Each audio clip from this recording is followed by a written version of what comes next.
शिव भोळा चक्रवर्ती संपूर्ण देशभर जिथे जिथं भगवान शंकराचे स्थानात तिथं महाशिवरात्री महोत्सव अतिशय आनंदात भक्तिभावामध्ये आपण पार पाडत असतो. त्याप्रमाणे आपल्या इथं भगवान ददनेश्वर जीवनात आहे.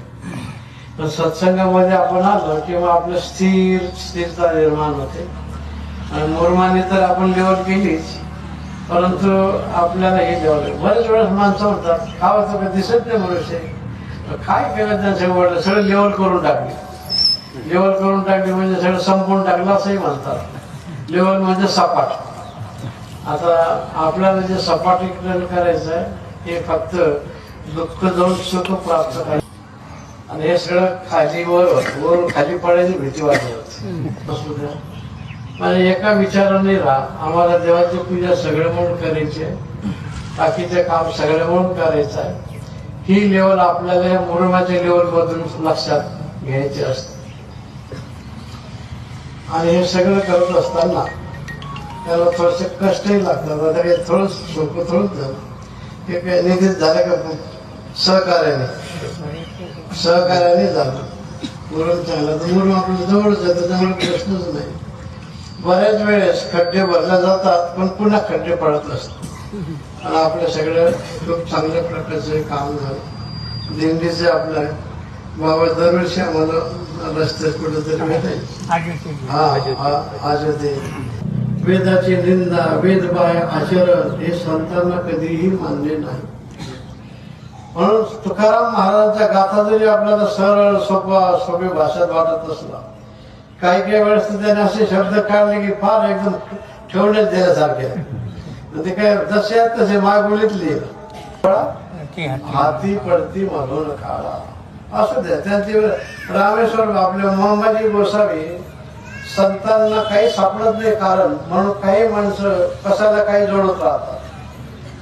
तुकाराम महाराजांचं काही सण होई ना मोहम्मदी गोसावी ब्राह्मण होते परंतु ते सण होई ना. आईला 3-4 मुलं असतात, आई त्या मुलापुरतं प्रेम. संताप आला तर त्या मुलावरचे प्रेम कमी होऊन जाते. पण संतांचं तसं नाही. कोणी निंदा कोणी वंदा आम्हा स्वहिताचा धंदा. तुकाराम महाराजांना त्या मुंबईच्या गोसावी भर काठेने कीर्तनात मार. किती अपमान. बरं असं काही नाही. त्या शिष्याच्या समोर समजून सांगायचं कामच नाही राहिलं. तर असं माणसाला थोडंसं वेगळं वाटत असतं. तर हे सगळं संत सगळं सहन करतात आणि आपला उद्धार करतात. वैकुंठवासी गुरुवारी कृष्णदेव बाबांनी खूप खूप सहन केलं आणि आपल्याकरता ही मेजवानी करून ठेवली. नाही तर पाटलाचं घर चांगलं भरलं एका विचाराने. पण भावाची भांडणं झाली ठरलं उद्या वेगळं व्हायचं. शेजारला म्हणतो रामभाऊ इकडे काय तुम्हाला कळ पाटलाचं घर फुटलं. त्याच्या भावाने राग सांगितलं तर आमच्या भावाचे भांडणं झाले. होतच असतं. कोणाच्या घरात भांडणं नाही. दैवाला नसतील तर काही सांगता. सगळ्याच्या घरात भांडणं असतात. पण संयम ठेवा आणि कोणालाही सांगायचं नसते. फाटक्यात पाय घालणारी माणसं बरेच असतात. जे दुरुस्त करणारे असतील त्यांच्या पुढे आई पुढे सांगावं, संता पुढे सांगावं किंवा आपले अतिशय जीवलग असतील त्यांच्या पुढे आपण सांगावं दुःख. नाही तर दुःख गिळत राहायचं. माणसं काट्याने पोट भरायचं मग प्रत्येक काटे खात नसतात. सहन करणं हेच आपल्याला बाबांनी त्यांच्या जीवनातून शिकवलं.